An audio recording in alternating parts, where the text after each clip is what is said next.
নমস্কাৰ ৰাইজ, আজি আমাৰ মহাষ্টমী পূজা। এই পূজা উপলক্ষে আজি আমি বহুত দূৰৰ পৰা আহিছোঁ আমাৰ কাশীগোত্ৰৰ প্ৰাংগণত। ইয়াতে হৈ আছে মহাষ্টমী পূজা। পিছফালে আপোনালোকে দেখা পাইছে যে পূজা চলি আছে, ব্ৰাহ্মণে মন্ত্ৰ পঢ়ি আছে আৰু ভক্তই পূজা দি আছে।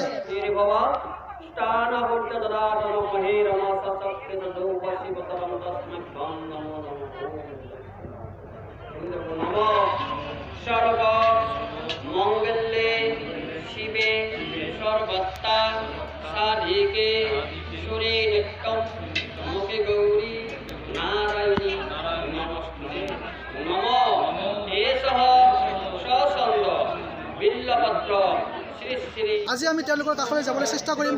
তেওঁলোকে আজি এই মহাষ্টমী পূজা উপলক্ষে মাৰ পৰা কি আশীৰ্বাদ বিচাৰে সেয়া আমি সকলো ভক্তৰ পৰা জানিবলৈ চেষ্টা কৰিম।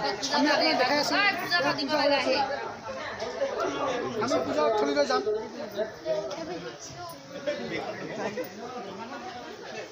এয়া আপোনালোকে দেখা পাইছে ইয়াতে পূজা চলি আছে। আজি অষ্টমী পূজা, মহাষ্টমী পূজা চলি আছে। আজি ভক্ত উপস্থিত আছে ইয়াত বহুত। তো গতিকে আমি ভক্তৰ মনৰ বাঞ্ছা পূৰণৰ কাৰণে মাৰ পৰা কি আশীৰ্বাদ বিচাৰে এয়া জানিবলৈ বিচাৰিম। এতিয়া আমি আমাৰ পূজাস্থলীৰ ব্ৰাহ্মণদেৱৰ ওচৰলৈ যাম।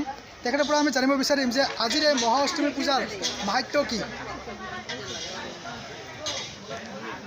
নমস্কাৰ ছাৰ, আমি যে মা দুৰ্গাৰ আজি এই মহাষ্টমী পূজা পাতিছোঁ, এই মহাষ্টমী পূজাৰ মানে মূল মাহাত্যটো কি এইটো আমি আপোনালোকৰ পৰা জানিব বিচাৰোঁ।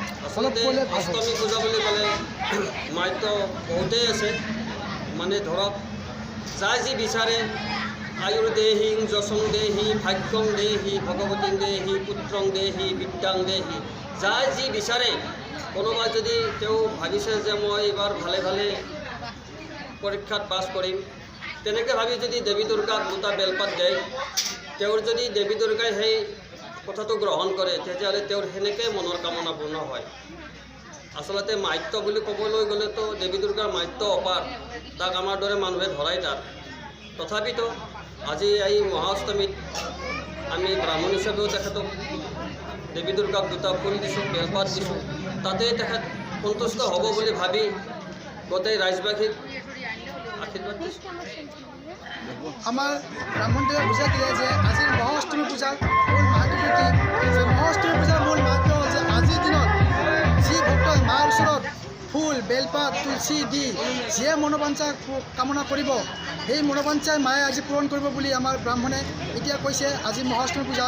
তো গতিকে আমি এতিয়া ভক্তৰ ওচৰত যাবলৈ বিচাৰিছোঁ যে ভক্তসকলে আজি মহাষ্টমী পূজাৰ উপলক্ষে মাৰ পৰা কি আশীৰ্বাদ বিচাৰিলে সেয়া আমি এতিয়া ভক্তৰ পৰা জানিবলৈ চেষ্টা কৰিম।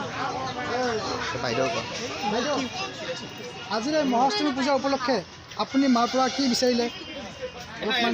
যাতে আমাৰ পৰিয়ালটোৰ লগতে গোটেই মানে জগতখনকে ভালে ভালে ৰাখে, এই কামনা কৰি আমি মানে মায়েৰ ওচৰত আশীৰ্বাদ বিচাৰিছোঁ, যাতে আমাক এই গোটেই মানে সকলোকে মংগল হয় আৰু এই বিচাৰি আমি প্ৰত্যেক বছৰে মাৰ ওচৰত কামনা কৰোঁ। ঠিক আছে, ধন্যবাদ বাইদেউ। আমি এখেতৰ পৰা জানিব পাৰিলোঁ যে তেখেতে গোটেই ৰাইজৰ মংগলৰ কাৰণে আজি মাৰ পৰা আশীৰ্বাদ কৰিছে। আকৌ আমি যাম আৰু ওচৰতে। বাইদেউ অলপ ক'ব নেকি আপুনি আজি পূজা দি কেনেকৈ লাগিল? পূজা দি ভালে লাগিছে। মই ভালে পৰা আহিছোঁ। ইয়াত মোৰ মাকৰ ঘৰ। আজি মহাষ্টমী, তাৰ কাৰণে ভগৱানৰ ওচৰত প্ৰাৰ্থনা কৰিছোঁ। দেশৰ অমংগল সকলোৰে যাতে ভাল কামনা কৰে, এই প্ৰাৰ্থনা কৰিছোঁ। আপুনি দেখোন দেশৰ অমংগল কামনা কৰিব। ভাল কামনা ধন্যবাদ। এতিয়া আমি আৰু আমাৰ এতিয়া বুঢ়ীমা আছে, বুঢ়ীমাৰ পৰা জানিব বিচাৰিম যে তেখেতে আজি পূজা দি কেনেকৈ অনুভৱ কৰিলে আৰু কি বিচাৰিম মাৰ পৰা। আজি আমাৰ মাৰ পুঁজিখিনি বছৰে বছৰে হৈ গ'ল আৰু যাতে হৈয়ে থাকে, আমি এই কামনা কৰোঁ। আৰু ভালকৈ যাতে বছৰে বছৰে আহিব পাওঁ, বেমাৰ আদি যাতে নহয়, গোটেই সবাইজন মিলিজুলি থাকিবৰ পাওঁ, আমি এইটোৱে কামনা কৰোঁ।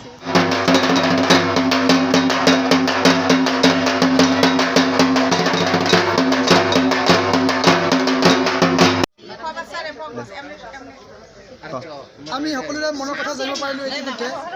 আৰু ইতিমধ্যে মহাষ্টমী পূজাও ক'বলৈ গ'লে শেষলৈ আহিছে। তো গতিকে আমি ইয়াতে সামৰণি মাৰিছোঁ আমাৰ আজিৰ বাৰ্তাৰ উপলক্ষে কেমেৰা পাৰ্চন পংকজ বৰ্মনৰ সহযোগত বিক্ৰম বৰ্মন, অসম লাইভ টিভি। চাবলৈ নাপাহৰিব। ধন্যবাদ।